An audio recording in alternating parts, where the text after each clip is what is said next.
There was going to be people or bodies left in the street because of that. Made lurid and false claims about the royal family, which played. The warning did not arrive through reporters, public statements, or official royal channels. It began with a private discovery inside the palace one that allegedly convinced Prince William that Meghan Markle had crossed a boundary she had already been told never to approach again. The first signs appeared quietly. Senior palace aides noticed that details from a highly confidential royal discussion had somehow reached people far beyond the small circle permitted to hear them. These were not harmless fragments of family gossip. The information allegedly concerned Prince Harry's possible future contact with King Charles III, private security arrangements, and strict conditions surrounding any return to Britain. Every detail carried weight. Every detail had been guarded. Suspicion moved quickly through the palace. Staff members were questioned. Communications were reviewed. Timelines were compared. Yet one uncomfortable fact refused to disappear. The information seemed to have traveled shortly after Meghan's private conversations with people outside the royal household.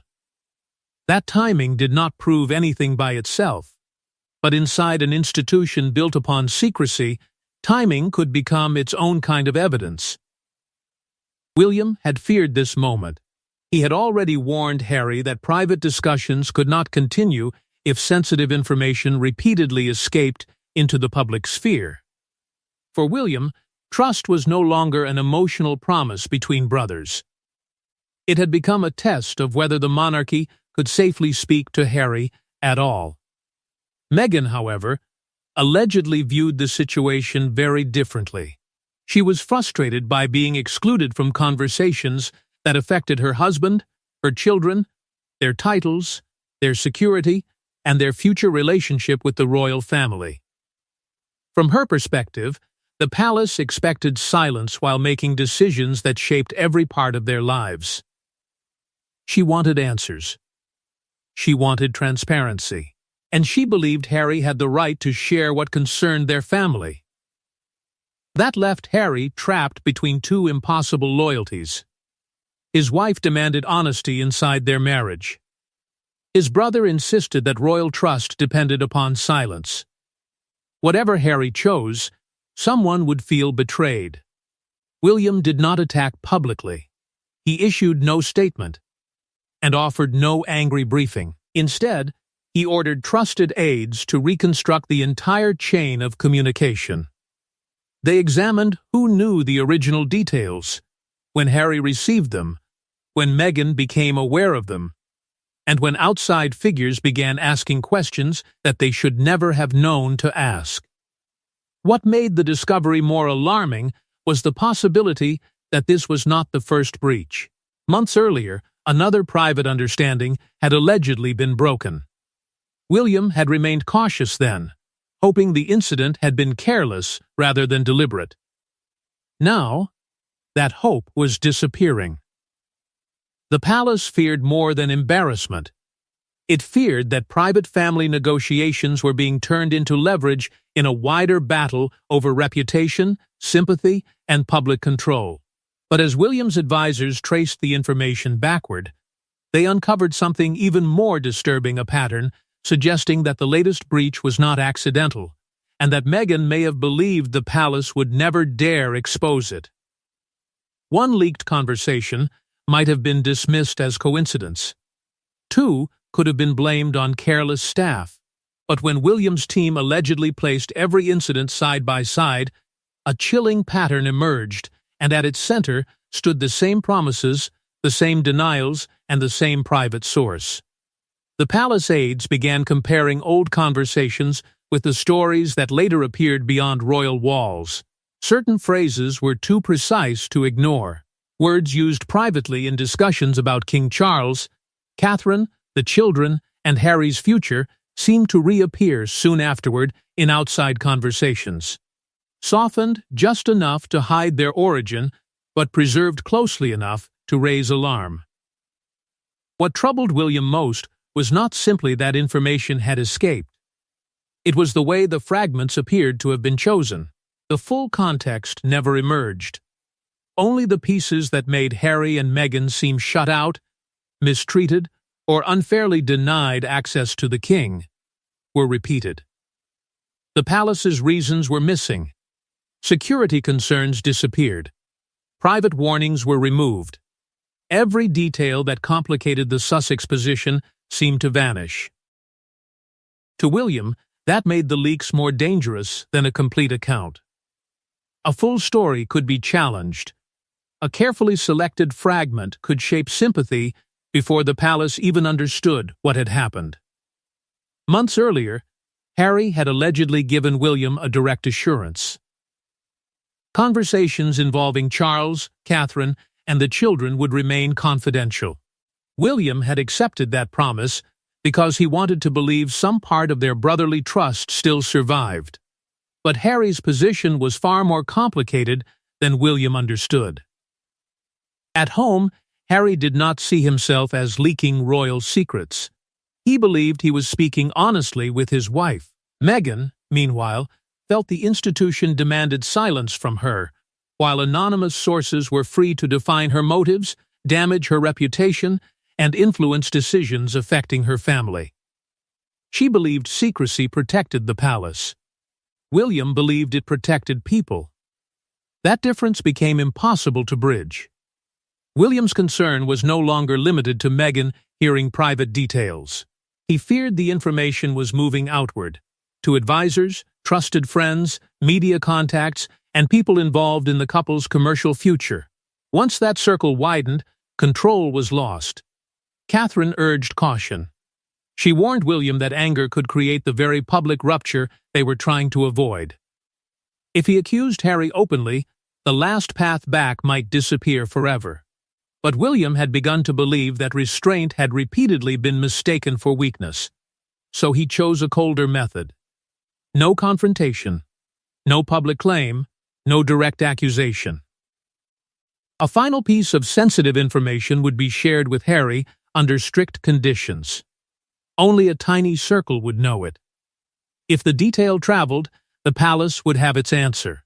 The test was designed to settle the question without accusation or scandal, but when the information resurfaced outside the palace, William no longer needed suspicion, because he believed he finally had proof. The information sounded believable, because it was meant to. It concerned a possible meeting, a private royal property, and a narrow window for reconciliation. Yet almost no one knew the proposal existed, and when whispers of it surfaced elsewhere, the palace knew exactly where they had begun.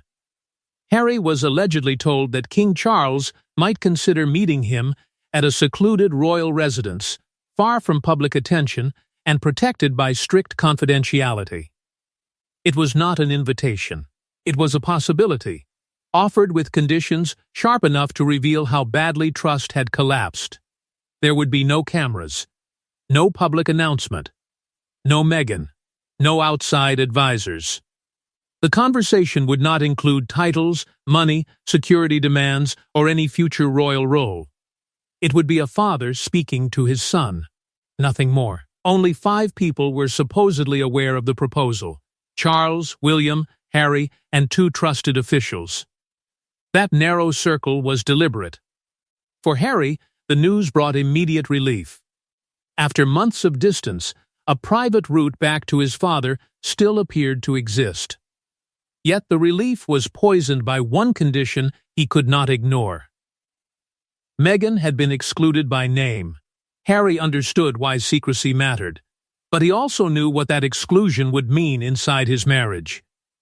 He had allegedly been instructed not to share the details with anyone. Still, keeping such a significant development from Meghan felt impossible. When he finally told her, the reaction was deeply personal. Meghan did not see the condition as a practical safeguard. She saw it as proof that the palace still treated her as the central threat, the woman who had to be removed before reconciliation could begin. She wanted to know why Charles could not meet his son without controlling who Harry trusted. She questioned whether the proposal was genuine or another carefully designed attempt to divide them.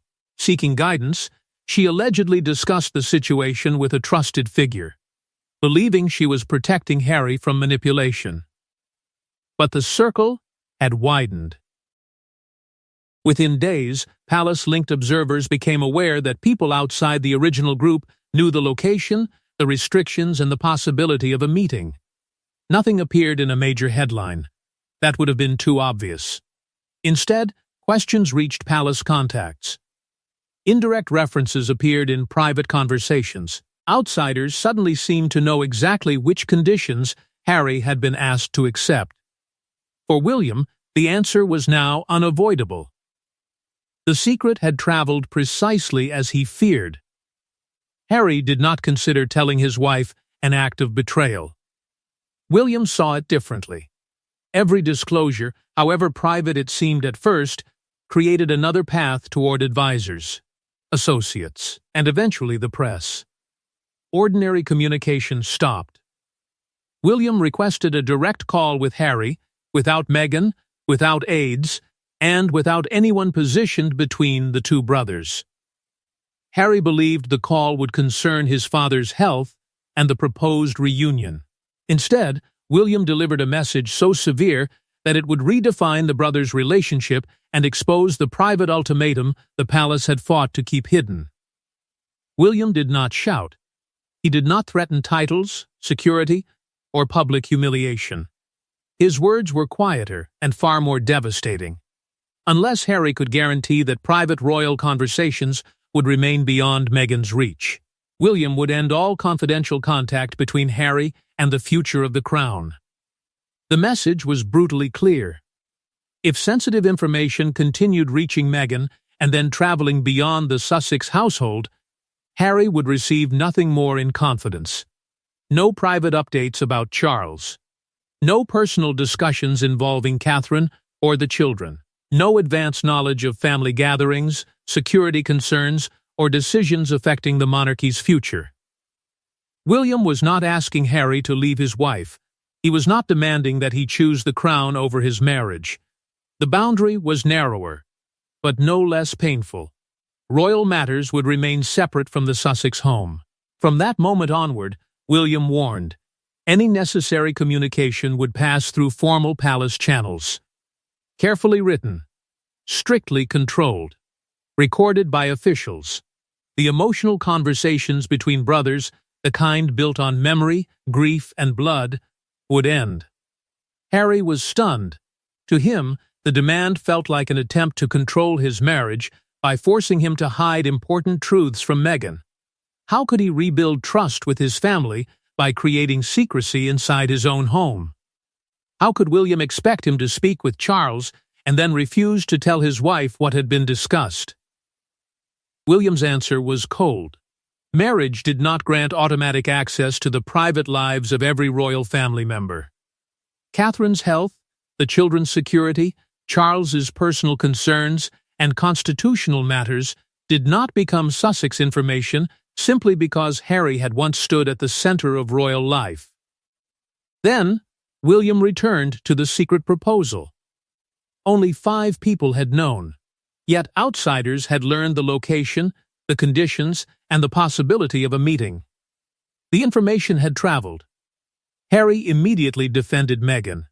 He argued that she had been placed in an impossible position, excluded from decisions affecting her family while anonymous palace figures continued shaping the public story. She had been expected to remain silent while others spoke about her without consequence. But William allegedly refused to debate her motives. He said intention was no longer the issue. The outcome was, whenever sensitive information reached Meghan, the circle widened. Advisors became involved. Friends heard fragments. Questions reached palace contacts. Trust collapsed again. The second condition was even harsher. If Harry wanted direct access to Charles, future meetings would take place without Meghan, recording devices, private representatives, or any later public retelling. William spoke not only as a wounded brother, but as the Prince of Wales, responsible for protecting the stability of the crown. Harry refused to answer. To accept felt like betraying his wife. To reject it risked losing his father and his last private connection to royal life. William ended the call by telling him the choice was his. The palace, however, would no longer carry the consequences of broken trust. Meghan had allegedly been caught again. The confidential test had confirmed William's deepest suspicion, and the ultimatum was now real. Yet the ultimatum did not remain confined to the two brothers. When Meghan discovered exactly what William had demanded, her response transformed a private warning into a larger struggle over marriage, loyalty, and control. To William, the ultimatum was about protecting confidentiality. To Meghan, it represented something darker, a royal demand that her husband maintain a secret life from her. And once Harry repeated the conversation, the fragile line between palace duty and marital loyalty finally collapsed. Meghan's disbelief turned quickly into anger. William was not merely asking Harry to protect private information. In her eyes, he was demanding that her husband build a sealed room inside their marriage, a place filled with conversations, decisions, and family truths she would never be allowed to enter. To Meghan, the message carried a deeper accusation. She had been branded untrustworthy without being questioned, heard, or given any chance to defend herself. The verdict had already been reached. William had created the test, interpreted the result, and delivered the punishment. She believed the palace had built an impossible standard. Anonymous royal sources could brief reporters, shape public opinion, and damage the Sussexes without consequence. Yet whenever Harry or Meghan tried to answer, their response was treated as betrayal. Silence was expected from them, but not from the institution. Harry tried to soften the blow. William had not directly accused Meghan of contacting journalists, he explained. His concern was the wider chain around her, the advisors, friends, associates, and representatives who might hear private details. That explanation only made Meghan more furious. The so-called test, she argued, was not evidence. It was manipulation. William had planted sensitive information, waited for it to move, and then used its movement to confirm what he already believed. To her, it was not an investigation. It was a trap. Then the conflict shifted inward. Meghan demanded to know why Harry had not challenged William more forcefully. Why had he listened? Why had he allowed his brother to speak about her as though she were a security threat rather than his wife? Harry hesitated, and that hesitation wounded her more than the ultimatum itself. He admitted that part of him understood William's fear. Too many private conversations had later become public. Too many family details had escaped control. Harry was not accusing Meghan, but he could no longer pretend the pattern did not exist. To Meghan, those words sounded like doubt. William's suspicion had crossed the Atlantic, entered their home, and now stood between them. Harry faced an unbearable choice. Rejecting the ultimatum could destroy his last path back to Charles. Accepting it would force him to keep secrets from Meghan and change the foundation of their marriage. Meghan urged him to demand written clarification from the palace. William should formally acknowledge the rules he had imposed. But William refused. Any written document, he feared, could be leaked, reframed, or used as proof that the monarchy had deliberately excluded Meghan. Even the Sussex advisers divided. Some pushed for confrontation. Others warned that going public would confirm every fear William had expressed. Meghan began considering a more indirect response, a carefully worded public message about trust, family boundaries, and institutional control. Harry, however, made one final private appeal to Charles, hoping his father would overrule William and restore the meeting. Harry still believed his father could break the deadlock. But when Charles finally responded, his silence on William's ultimatum revealed where the king's loyalty truly stood and how little power Harry had left. Harry did not ask Charles to condemn William. He asked only whether a father could speak privately with his son without palace conditions. But the king's carefully controlled reply avoided the ultimatum entirely, and in that silence, Harry heard an answer more painful than rejection. He did not contact Charles directly. By then, even the simplest family conversation had become too sensitive for an ordinary call. Instead, Harry sent his appeal through a trusted intermediary, someone close enough to the king to deliver the message without turning it into another formal palace exchange. The request was deeply personal. Harry wanted reassurance that the proposed meeting still existed, that William's intervention had not destroyed the last private path between father and son. He was not asking for titles, money, security guarantees, or a public gesture. He wanted to know whether Charles was still willing to speak to him without every word being filtered through officials. The response arrived carefully. Charles remained open to reconciliation, Harry was told, but only when confidence and discretion had been restored. The phrase was polite. Its meaning was devastating. Charles did not criticize William. He did not question the secret test, object to Meghan's exclusion, or suggest that the conditions had gone too far. He simply repeated the language of trust. To Harry, that silence made the truth impossible to avoid.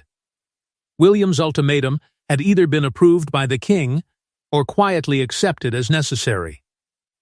Charles was not without conflict. Harry was still his son, and affection had not vanished simply because trust had weakened. But Charles was also the monarch. Every private concession carried public risk, and senior courtiers had warned that a reunion could become another dispute if its conditions were later challenged or described differently. The king feared that any private compromise might be presented as proof that the palace had mistreated Harry and Meghan all along. What Harry saw as emotional reconciliation, the institution saw as an uncontrolled liability. That was the cruel divide. Harry wanted a father. The palace demanded procedure. Meghan interpreted the response more harshly. To her, it confirmed that Charles and William were acting together, using access to the king as pressure against Harry. The family had not offered reconciliation, she believed.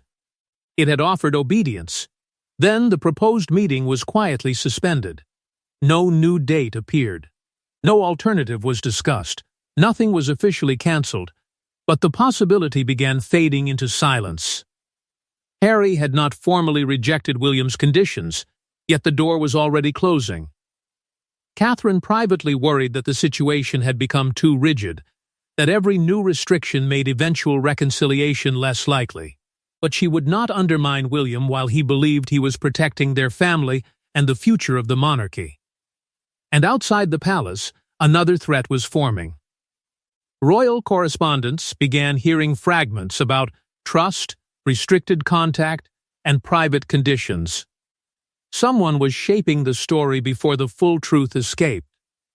The palace had hoped silence would contain the crisis. Instead, carefully chosen whispers began reaching the outside world, and both sides realized that whoever controlled the first version of the ultimatum could control who appeared guilty. No official statement mentioned an ultimatum. No royal aide confirmed a confrontation. Yet reports suddenly described trust concerns, restricted access, and private conditions. The language was vague, but the message was unmistakable. The hidden battle between William, Harry, and Meghan was beginning to escape. The first reports appeared indirectly.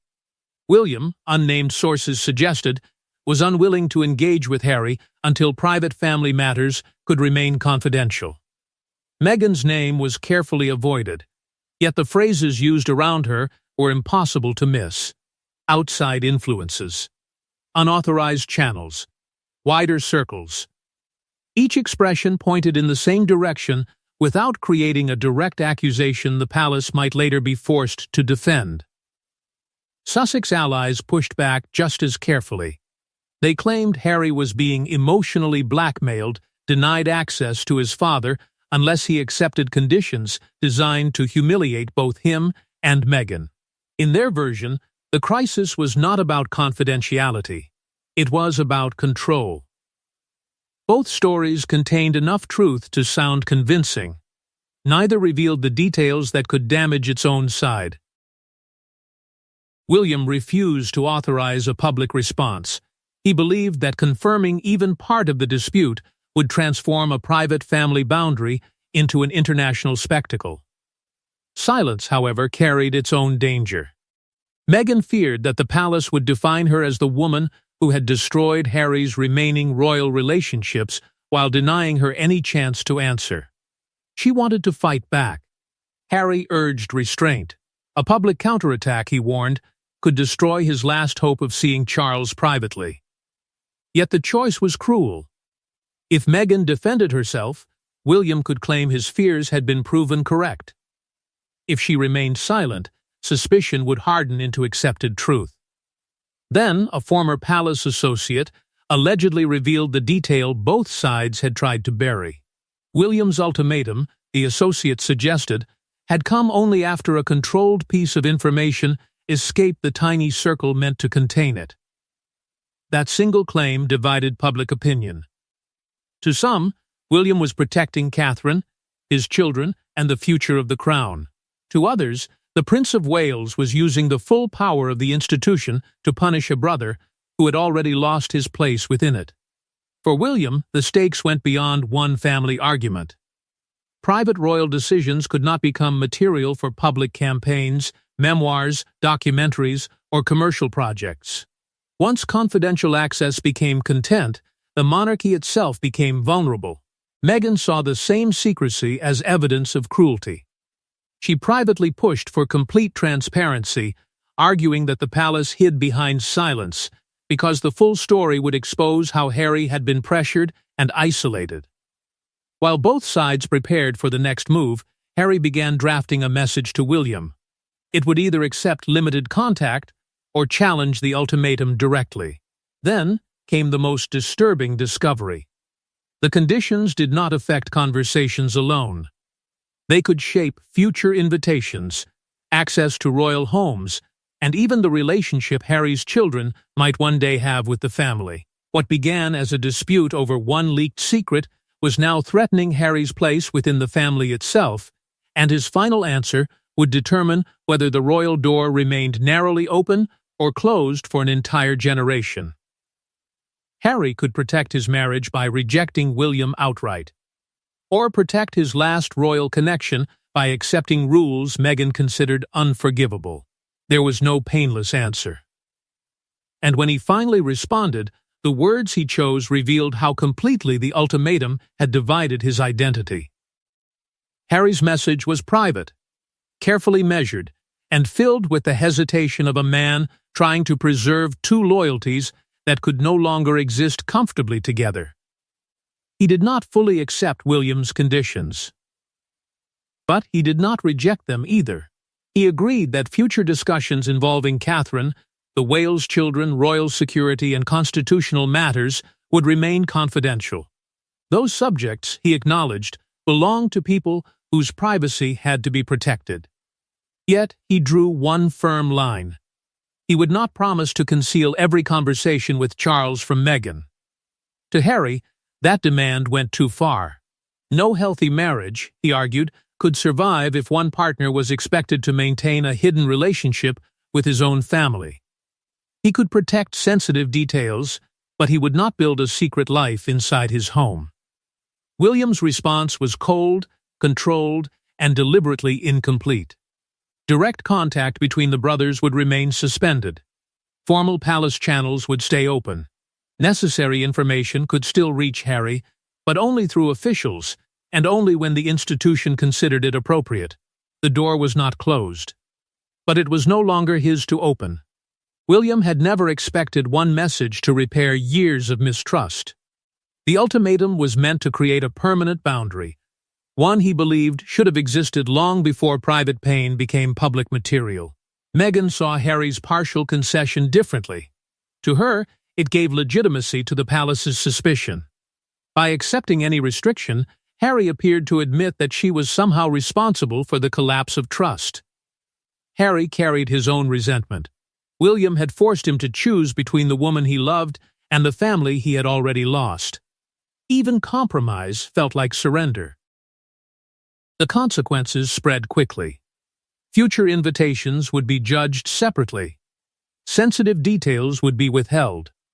No private reunion with Charles would happen without strict guarantees.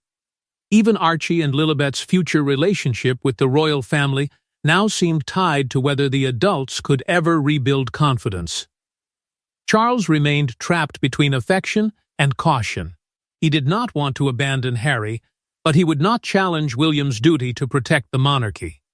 Still, one mystery remained unresolved. No public confession ever explained how the test information traveled. The palace, however, treated the result as decisive. To William, Meghan's alleged exposure was never simply about one leaked meeting. It proved that private access to Harry also meant indirect access to the wider Sussex network. William had protected the crown. Meghan had defended her marriage. Harry was left holding fragments of both worlds, fully belonging to neither.